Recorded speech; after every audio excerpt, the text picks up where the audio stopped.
오늘 우리들의 삶은 그리스도인의 삶이라고 하는 또 하나의 하나님 주신 사명을 가지고 사는 삶입니다. 성도의 신분이 있습니다. 근데 이 신분은 우리에게 주어진 하나님의 특권으로 이루어져 있습니다.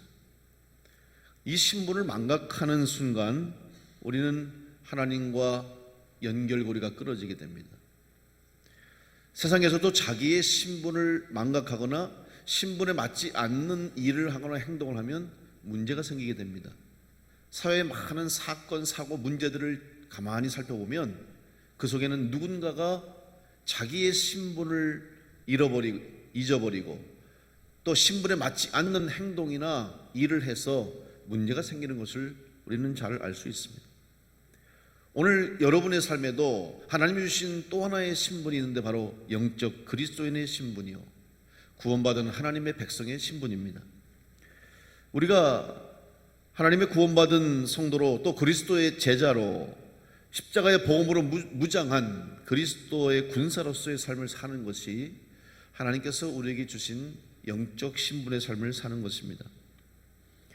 오늘 성경 말씀에서 사도 베드로는 이렇게 고백하고 있습니다. 9절 말씀에 그러나 너희는 택하신 족속이요 왕 같은 제사장들이요 거룩한 나라요 그의 소유가 된 백성이니 이는 너희를 어두운 데서 불러내어 그의 기이한 빛에 들어가게 하시니 아름다운 덕을 선포하게 하려 하심이라. 오늘 우리에게 새로운 신분이 주어졌어요. 영적 성도의 신분이 주어졌는데 사도 베드로는 이것을 네 가지로 오늘 분명하게 확실하게 증거하고 있습니다. 첫째는 택하신 족속이요, 두 번째는 왕 같은 제사장이요, 거룩한 나라요 그의 소유가 된 백성이라. 바로 이 말씀은 오늘 여러분에게 주신 말씀이고 우리에게 주신 말씀입니다. 우리는 하나님이 택하신 하나님의 백성이 됐습니다. 여러분은 더 이상 세상에 살다가 그냥 흩어져 버리는 그런 의미 없는 인생, 그 인생이 아니라 하나님이 여러분을 택하셔서 하나님의 백성으로 삼았다고 하는 영적 선민의식을 가지고 살아갈 수 있기를 간절히 바랍니다. 또 하나는 우리에게 왕 같은 제사장이라고 말씀해 주셨어요. 그럼 왕 같은 제사장이 과연 뭘까? 내가 제사장인가? 내가 성직자인가? 이런 생각하는데 여기서 왕 같은 제사장은 무엇을 의미하느냐? 하나님과의 관계의 회복을 의미하는 겁니다. 구약시대 이스라엘 백성들은 하나님 앞에 나올 수가 없었습니다. 제사할 때도 제물을 가지고 제사장 앞에 와서 그 제물 앞에 제물로 드려질 짐승을 놓고 위에 머리에 손을 얹습니다. 그리고 내 죄가 이 짐승에게로 전가되기를 제사장이 기도하고 그 짐승을 제물로 잡아서 피를 빼고 각을 뜨고 하나님 앞에 번제로 드리고 그 피를 가지고 제사장이 지성소에 들어가서 하나님 앞에 제사를 드렸어요. 정말 하나님이 임재하시는 곳 지성소에는 오직 대제사장만이 들어갈 수 있습니다. 그 중에서도 그날 하나님이 허락하시고 그날 하나님이 제사하도록 선택한 대제사장 외에는 직접 하나님을 대면할 자가 없어요. 따라서 일반 백성들과 일반 성도들은 하나님 앞에 나올 수 있는 시대가 아니었습니다. 그런데 예수 그리스도께서 우리의 이 죄를 대속하시고 사해 주시기 위해서 십자가에서 내 죄를 대신해서 달려 돌아가시고 죽으심으로 내 죄가 사함받는 순간 성전 휘장이 찢어졌습니다. 성전의 휘장이 찢어졌다는 것은 하나님과 우리와의 막혔던 관계, 막혔던 담이 무너지고 모든 사람들 중에서 예수 그리스도를 구주로 인정하고 믿고 고백하고 죄 사함을 받고 확신 가지고 나오는 사람은 하나님 앞에 직접 나올 수 있는 은혜를 얻게 된 것입니다. 그래서 오늘 여러분이 하나님 앞에 오늘 직접 나와 예배할 수 있고 말씀을 통해서 하나님의 뜻을 직접 알 수 있고 기도를 통해서 하나님과 대화할 수 있고 하나님께 구할 수 있는 은혜를 얻게 된 것이죠. 여러분 기도할 때 누구의 이름으로 기도합니까? 마지막에 예수님의 이름으로 기도한다고. 그래서 신앙생활 처음 시작하는 분들이 이걸 까먹으면 기도를 끝낼 수가 없는 거예요. 그래서 마지막에 이상무 기도 끝. 암만 그래도 그건 기도가 안 돼. 반드시 예수님의 이름으로 기도합니다. 왜냐하면 예수님께서 하나님과 우리와의 죄로 인해서 단절된 깨어진 우리의 관계를 회복시켜 주셨기 때문에 우리는 바로 예수님의 이름으로 기도할 수 있고 예수님의 이름으로 하나님 앞에 나올 수 있게 된 줄로 믿습니다. 그래서 왕 같은 제사장이 다 된 거예요. 뿐만 아니라 거룩한 하나님의 백성이 되었고 하나님의 소유가 됐다고 그랬어요. 하나님의 기업으로 삼으셨다는 거예요. 이것은 귀한 존재로 여기시는 거예요. 여러분 한 분 한 분을 하나님은 귀한 존재로 여기신다는 것을 꼭 기억하시기 바랍니다. 나는 버림받은 존재가 아니에요. 나는 세상에 무가치한 인생이 아니에요. 사람들은 나를 어떻게 생각할지 모르지만, 사람들은 나를 어떻게 평가할지 모르지만, 하나님께서는 여러분 한 분 한 분, 한 생명 한 생명을 천하보다 귀하게 여기는 귀한 존재로 하나님이 여러분을 여겨주시는 것을 믿고, 내가 이런 존재가 됐다는 사실, 이 사실 때문에 우리가 주님 앞에 나와 무릎 꿇을 때마다 감격해서 우는 거예요. 이 사실 생각하니까 너무 감사해서 우는 거예요. 오늘 다시 한번 내가 영적 신분이 어떤가를 깨닫고 이 신분에 합당한 삶을 살아감으로 믿음으로 승리하는 성도들 될 수 있기를 간절히 축원합니다. 우리는 예수 그리스도의 대속의 은혜로 구원받은 성도로 새로운 영적 신분을 갖게 됐습니다. 그러면 이 신분을 가지고 살아갈 수 있는 것은 나의 공로가 아닙니다. 나의 수고로 이루어진 것이 아닙니다. 오직 하나님의 은혜로, 예수 그리스도의 십자가의 대속의 은혜로 이루어진 것입니다. 이 사실 또한 잊어버리면, 이 사실 또한 망각하면 영적으로 큰 시험에 들게 되는 거예요. 내 노력의 결과가 아닙니다. 내 수고의 결과가 아니에요. 하나님의 은혜로 주어졌다는 것이죠.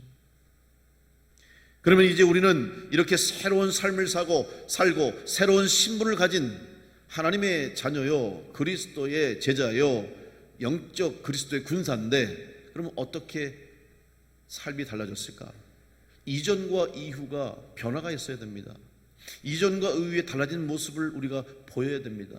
이것은 일부러 보이는 것도 아니고 억지로 드러나는 것도 아니고 자연스럽게 드러나게 돼 있죠. 흔히 사람들이 광고를 할 때 보면 어떤 물건이나 혹은 어떤 기술이나 효과를 가지고 이전과 이후가 달라졌다는 것을 보여줍니다. 흔히 before, after라고 얘기하죠. 이전에 어땠는데 이후에 이렇게 달라졌다. 대표적인 거로 다이어트 음식이나 약품을 판매할 때 보면 예전에 내가 이렇게 뚱뚱했는데 그걸 먹고 나니까 이렇게 날씬해졌다. 사진을 딱 보여주는 거예요. 그러면 비교가 딱 되죠. 또 예전에 내가 이렇게 건강이 없었는데 이걸 먹고 이렇게 건강해졌다.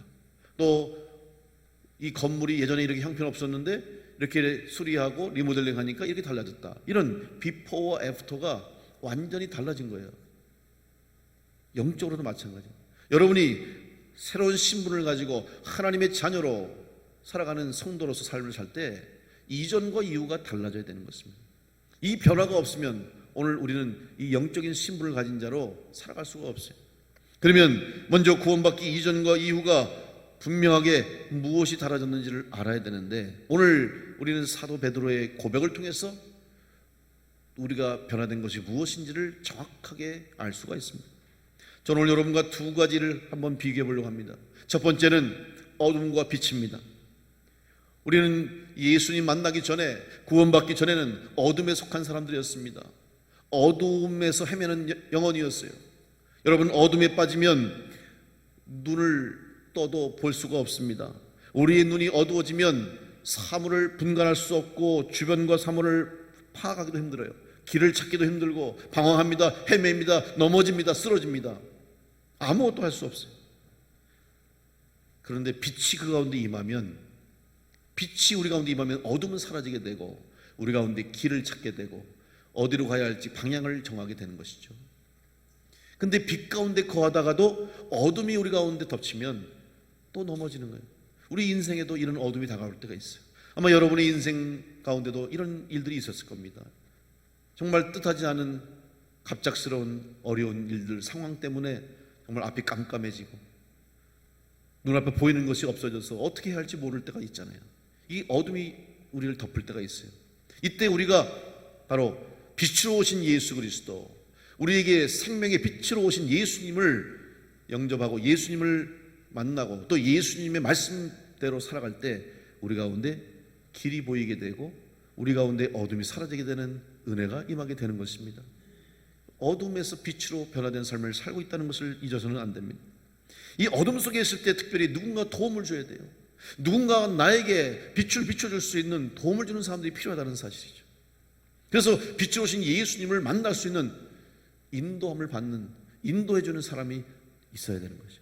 바로 오늘 여러분이 그 빛으로 인도하는 사람이 되어야 할 줄로 믿습니다. 지금도 아직 어둠 가운데 있는 많은 사람들을 빛 가운데로 인도해야 되는데 그 사람이 누구냐? 바로 내가, 여러분이, 우리가 이 일을 감당해야 할 줄로 믿습니다. 2010년 8월 5일 여러분 세계적인 사고 뉴스 기억나실 거예요. 남미 칠레에서 구리 광산에서 사고가 나서 지하 700m에 33명의 광부가 갇힌 사건이 있었어요. 여러분 지하 700m의 그 갱도 대피소의 중간 지점에 한 400~500m 지점에서 이 광산이 그 갱도가 무너져서 70만 톤의 돌이 꽉 막아버렸어요. 꼼짝없이 죽는 거예요. 구조 작업을 시작했습니다. 하루, 이틀, 사흘. 그 대피소 안에 있었던 33명의 사람들, 그 대피소는 높이가 3.5m, 넓이가 한 12평 되는 곳이에요. 만약 모를 사고 때문에 만들어 놓은 곳입니다. 음식은 한 3일 정도 버틸 것밖에 없었어요. 근데 이 사람들이 17일째 되는 날 이 지상으로부터 이 라이프라인 그 파이프를 꼽아가지고 밑에 생존하 있는지를 알기 위해서 하다가 17일째 그 소식을 전했다는 거예요. 쪽지를 그 위로 올려보내서 우리가 다 살아있다. 그러면 17일 동안 어떻게 견뎠겠어요? 저 광산 지하 갱도 700m에서 온도는 31도 35도, 습도는 80%, 거의 한증막 수준이에요. 거기에서 산소도 희박하고 그런데 어떻게 이들이 구조받을 수 있었을까? 27일 동안 그 작은 분량의 음식 가지고 어떻게 버틸 수 있었을까? 그 속에서 바로 이 작업 반장이었던 루이스 우르수아라고 하는 작업 반장의 리더십이 있었고, 그들이 끝까지 희망의 끈을 놓지 않았어요.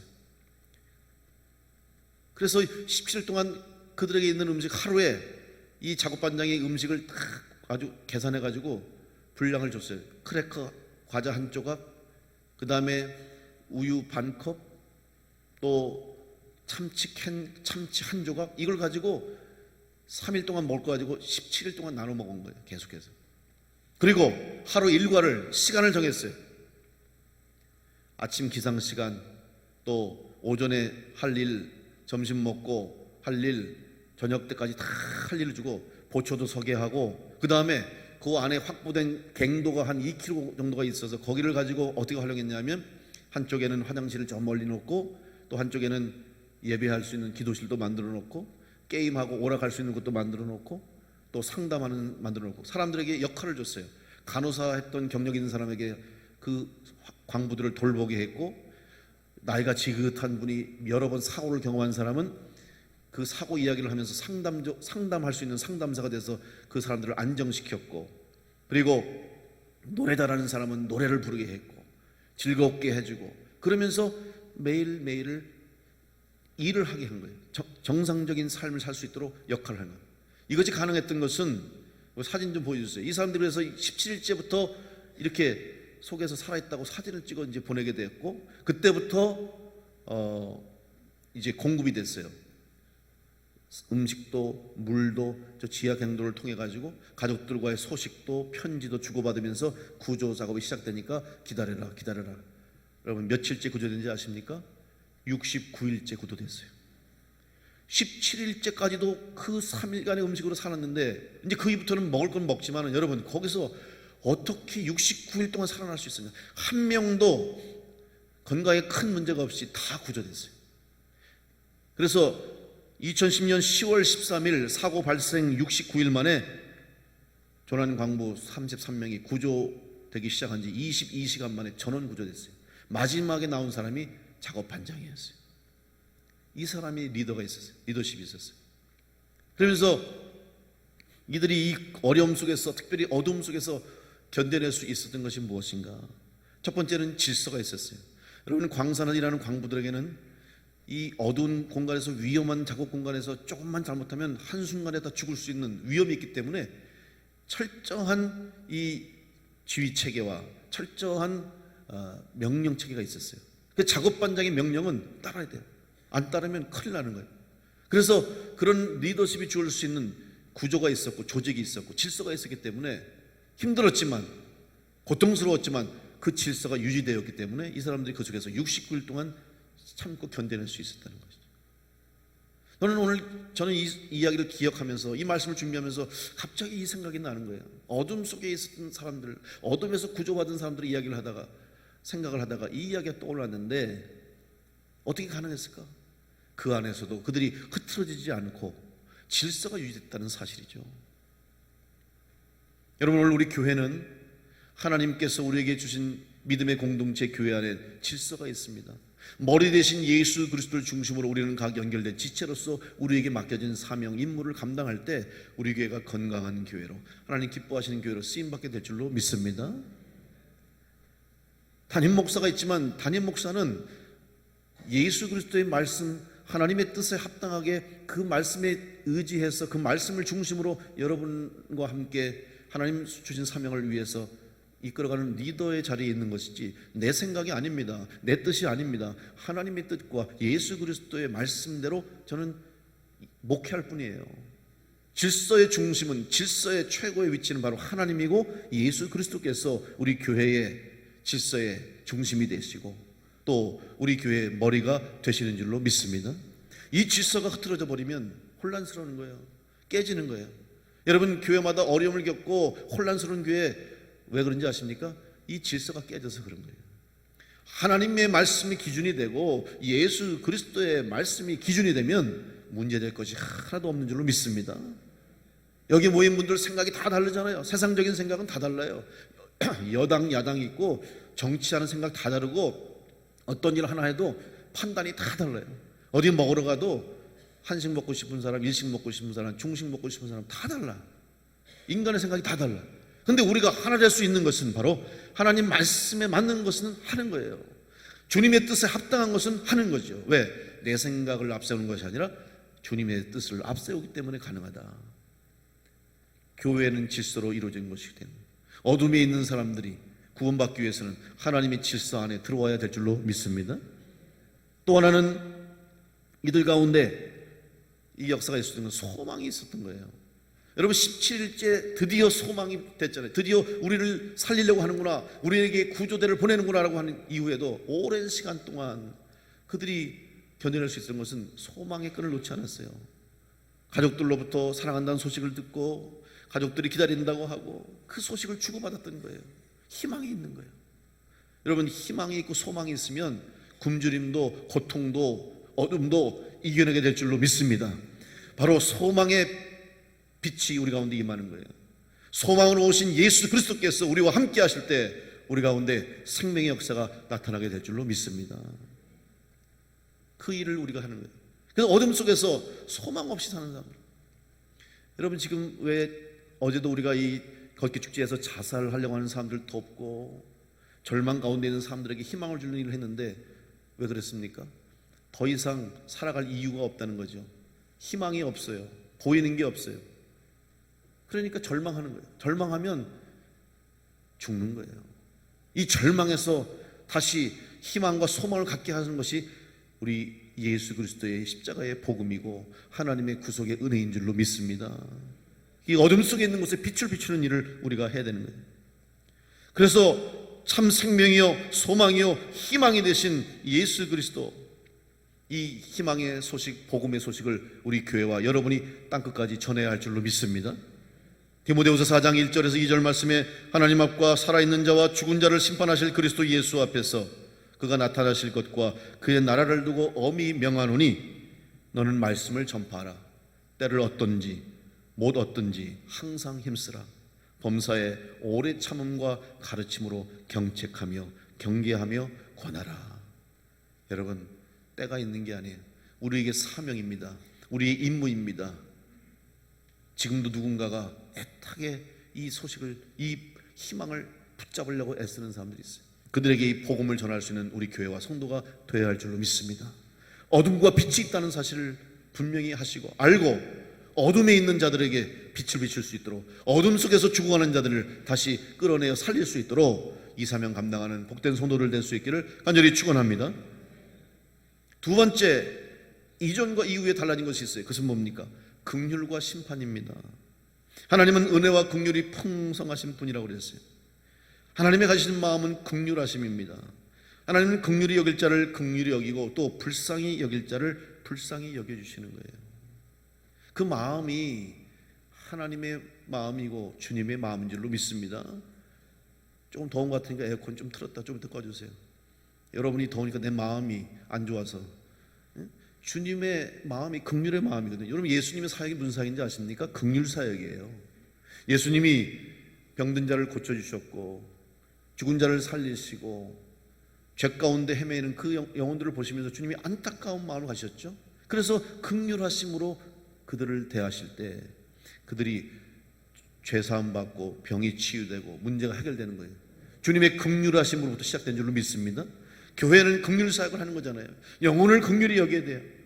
또 고통 중에 있는 사람들을 불쌍히 여기는 마음을 가져요. 근데 이 불쌍히 여기는 마음이 인간적인 불쌍함이 아닙니다.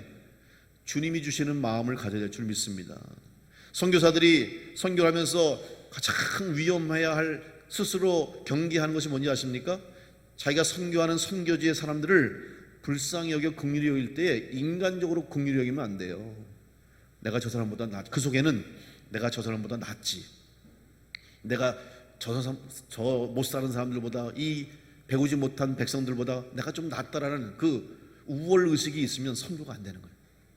똑같은 존재이고 똑같은 하나님의 백성이고 똑같은 죄인이지만 나는 먼저 하나님의 긍휼하심을 받은 것이고 저들은 아직도 긍휼히 받지 못했으니 그걸 긍휼히 여겨야 되는 거예요. 그런데 내가 너보다 낫다라고 생각하고 도우면 이거는 진심이 전달되지 않고 복음이 전달되지 않는 거예요. 여러분, 전도도 마찬가지. 여러분, 믿지 않는 사람들에게 복음을 전할 때도 주님의 마음을 품고 주님의 긍휼하신 마음을 가지고 전할 때 역사가 일어나게 될 줄로 믿습니다. 우리는 하나님의 사랑으로 생명을 얻고 하나님의 사랑으로 구원을 받은 거예요. 하나님의 마음이 무엇입니까? 요한복음 3장 16절 17절 우리가 암송하는 말씀이고, 구원을 전할 때, 복음을 전할 때 전하는 말씀 아니에요. 하나님이 세상을 이처럼 사랑하사 독생자를 주셨으니 이는 저를 믿는 자마다 멸망하지 않고 구원을 받게 하려 하십니다. 영생을 얻게 하려 하십니다. 그리고 17절 뭐라고 그랬어요? 하나님이 그 아들을 세상에 보내신 것은 세상을 심판하려 하심이 아니요, 뭐라고 그랬습니까? 그로 말미암아, 예수 그리스도로 말미암아 구원을 받게 하려 하심이라. 하나님의 마음입니다. 주님의 마음입니다. 지금도 하나님은 영혼들이 하루속히 돌아오기를 원하고 계시고, 어둠 속에서 죄악 가운데 죽어가는 영혼들이 하루속히 구원받기를 원하시는 긍휼의 마음을 갖고 계시고, 그 긍휼의 마음을 예수 그리스도를 통해서 이 땅 가운데 구원의 문으로 우리 가운데 열어주신 줄로 믿습니다. 이 하나님의 사랑이 우리 가운데 찾아왔습니다. 그런데 우리가 이것을 믿고 아멘으로 받아들이면 이 사랑이 나를 향한 사랑이 되는 거예요. 이 사랑이 나에게 주신 하나님의 사랑이 되는 거예요. 내가 주인공이 되는 겁니다. 그런데 아무리 사랑이 나에게 부어지고 은혜로 임하였어도 마음의 문을 잠그고 귀를 막고 눈을 감고 손을 내밀지 않으면 나와는 상관없는 일이 되고 맙니다. 물에 빠진 사람이 살려달라고 허우적거리다가 구조대가 와서 자 구조줄을 밧줄을 던졌어요. 잡아야지. 그걸 잡고 살아나야 되는데 거부하고 필요 없다고 그러면 어찌할 수가 없어요. 흔히 우리 목회하는 목사님들끼리 그런 얘기해요. 아무리 은혜를 주고 하나님의 사랑을 전해도 그걸 거부하면 하나님도 어찌할 수 없다, 주님도 어찌할 수 없다는 거예요. 왜? 사랑을 받아야 돼요. 여러분, 사랑도 받을 줄 알아야지 받는 거지 아무나 못 받아요. 사랑 받을 줄 알아야 돼요. 어떤 사람은 아주 꼿꼿하신 분들이 있어요. 그래서 다른 사람에게 피해 주지 않는다고 다른 사람에게 도움 안 받겠다는 사람 종종 봐요. 내가 다른 사람에게 절대 피해 주지 않고 나는 아주 나만 잘 살면 된다고. 근데 인생이 그렇게 호락호락 합니까? 나만 잘 살면 됩니까? 때로는 도움 받을 때도 있어요. 도움 줄 때도 있고, 도움 받을 땐 받아야지. 감사함으로 받으면 되는 거예요. 제가 첫 목회를 영월에서 했습니다. 시골의 산골교회에서 목회했어요. 정말 비포장도로고 산골에 있는 작은 교회인데 그 영월 지방에 목회하는 교회 중에 어려운 교회들이 상당히 많아요. 근데 목사님들의 생각이 다 달라요. 어떤 선배 목사님은 자기는 절대로 외부로부터 도움받지 않고 목회하겠다. 물론 정신은 좋아요. 그런 독립적인 정신을 가지고 목회하는 건 좋은데 여러분 현실을 잘 파악해야 돼요. 교인이 10명, 할머니들 천국 가실 분들만 남았는데 때로는 도움 받으면 받을 수 있어야 되잖아요. 다른 교회의 사랑의 손길을 받으면 그분들에게 더 은혜가 되고 도움이 되잖아요. 받을 수 있어야 되는데 자기 고집 부리고 안 받고 고집 부리고 거부하면 안타까운 거죠. 제가 목회할 때 우리 교회가 마당이 있는데 그냥 산을 깎아서 교회를 졌기 때문에 그냥 붉은 황토색 흙이에요. 이 여름에 또 비만 오면 교회 마당을 걸어갈 수 없어. 한 걸음, 두 걸음, 세 걸음으로 그 다음부터 꼼짝을 안 해요. 이게 안 떨어져. 얼마나 이 흙이 진흙탕이 되는지 정말 오도 가도 못해요. 중간에 가다가 이거 어떡하나 그래서 막 넘어지기도 하고 할머니 교인들 권사님들이 올라오다가도 비가 오는 날이면 막 넘어지고 미끄러지고 신발에 흙이 묻어가지고 교회 안에도 지저분해지고 그래서 교회 마당과 이 입구를 좀 포장했으면 좋겠다. 그런데 우리 교회 능력으로는 안 되는 거예요. 그래도 기도하고 어떻게 하면 좋겠다. 그런데 기회가 찾아왔어요. 서울에 있는 교회 아현교회에서 청년들이 해마다 농촌 봉사활동을 가는데 미리 선교비를 모금하고 선교비를 그들이 헌금해서 그 교회에 필요한 사업들을 해주는 거예요. 그 사업을 한다는 거예요. 그래서 우리 교회가 그에 당첨이 됐어요. 조금 백을 썼어요. 그때 우리 집사람이 그 교회에서 신방전수하고 있었거든요. 그때는 결혼을 안 했을 텐데 저 사람이 나를 꼬시려고 그랬는지 내가 저 사람을 꼬시려고 했는지 그건 모르지만은 그래서 기회를 줬어요. 그래가지고 우리 교회로 오게 된 거예요. 와서 페인트 칠도 해주고 주택도 보수해주고 무너진 담도 보수해주고 그러면서 마당을 깔았어요. 레미콘이 와가지고 확 깔아줬어요. 그러니까 얼마나 좋은지 비가 와도 깨끗하고 오르락내리락 할 때도 미끄러지지도 않고 교인들이 기쁘게 즐겁게 예배하고 교회 환경이 달라진 거예요. 그러니까 얼마나 감사한지. 우리 교회 능력으로는 안 되지만 다른 교회 사랑의 손길을 통해서 다른 성도들의 그 사랑의 힘을 통해서 이 힘을 받으니까 사랑을 받으니까 얼마나 감사한지. 여러분 긍휼히 여김을 받는 자가 되시길 간절히 축복합니다. 주님 앞에 나와 신앙생활 할 때도 주님께서 우리를 긍휼히 여기실 때 우리는 긍휼하심을 받을 수 있어야 되는 거예요. 하나님 앞에 주님 앞에도 꼿꼿하게. 여러분 우리가 뭘 대단한 존재입니까? 하나님 앞에 뭘 우리가 내세울 수 있어요? 우리가 뭐 얼마나 잘났습니까? 실수투성이고 부끄러운 인생인데 오히려 이런 우리들을 받아주시고 인정해 주시고 하나님의 자녀로 삼아주신 것에 대해서 우리는 감사하고 감격해서 늘 기쁨으로 믿음의 길을 가면 되는 겁니다. 주님이 내미시는 손을 여러분 거부하지 마시고 꼭 붙잡으시기를 간절히 축원합니다. 사랑을 주시는데도 거부하면 얼마나 불행하고 안타까운 일입니까? 우리는 지금 긍휼의 때를 지내고 있어요. 여러분 감사한 것은 이 긍휼의 때가 아직 우리에게 열려 있는 것을 감사하시기 바랍니다. 아직도 은혜가 우리 가운데 있습니다. 이제 곧 심판의 때가 온다고 성경은 말씀했어요. 주님이 다시 오시는 재림의 때가 되면 그때는 긍휼이 없어요. 이제는 심판만이 있는 거예요. 그때가 오기 전에 아직도 우리 주변에 내 가족들, 내 이웃들, 친구들 많은 영혼들이 어둠 가운데 있고 주님의 사랑을 알지 못하고 아직도 이 사랑 가운데 거하지 못하여서 구원받지 못한 사람들이 있다면 여러분 그들을 위해서 기도하시고 그들을 주님께로 인도하시고 하나님의 사랑 안에 거할 수 있도록 전도하고 구원하는 일에 힘쓰는 성도 될 수 있기를 간절히 축복합니다. 얼마나 귀한 일이에요. 얼마나 급합니까? 아직 긍휼이 있는 이때에 심판의 때가 있기 전에 우리는 다시 한번 한 영혼이라도 구원할 수 있도록 그들에게 복음을 전해야 할 줄로 믿습니다. 로마서 10장 9절로 10절 말씀에 내가 만일 내 입으로 예수를 주로 시인하며 또 하나님께서 그를 죽은 자 가운데서 살리신 것을 내 마음에 믿으면 구원을 받으리라. 사람이 마음으로 믿어 의에 이르고 입으로 시인하여 구원에 이르니라. 여러분 믿음의 역사가 나타나야 될 줄로 믿습니다. 여러분도 믿음으로 살아가신다면 여러분 믿음으로 살아가는 성도의 모습, 이전과 이후에 달라진 모습, 이전에 죄 가운데 살았던 나와는 다른 새 모습을 가지고 하나님 앞에 영광을 돌리며 많은 사람들 앞에 증인의 삶을 살아가는 성도들이 될 수 있기를 간절히 축복합니다. 오늘 본문 말씀 베드로전서 2장 10절 말씀을 보면 우리 같이 한번 다시 읽어보도록 하겠습니다. 함께 읽습니다. 너희가 전에는 백성이 아니더니 이제는 하나님의 백성이요 전에는 긍휼을 얻지 못하였더니 이제는 긍휼을 얻은 자니라. 아멘. 여러분 이제 하나님의 백성인 줄로 다시 한번 믿으시기 바랍니다. 확신하시기 바랍니다. 또한 여러분은 긍휼을 얻은 자인 줄로 믿으시기 바랍니다. 긍휼을 주시는 하나님 앞에 감사하십시오.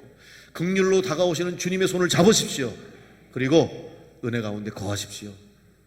이것이 성도의 신분으로 사는 삶이고, 그리고 이 은혜를 여러분 전해주십시오. 여러분이 축복의 통로가 되시기 바랍니다. 여러분 때문에 누군가가 예수를 만나게 되고 여러분 때문에 누군가가 하나님의 사랑을 알게 될 수 있기를 간절히 축복합니다. 이것이 바로 오늘 그리스도인의 신분을 가지고 사는 우리들의 삶이 될 줄로 믿고, 이전과 이후에 달라진 삶을 통하여서 하나님의 기쁨이 될 수 있고 하나님께 영광 돌리는 우리 교회와 모든 성도가 다 될 수 있기를 간절히 축원합니다.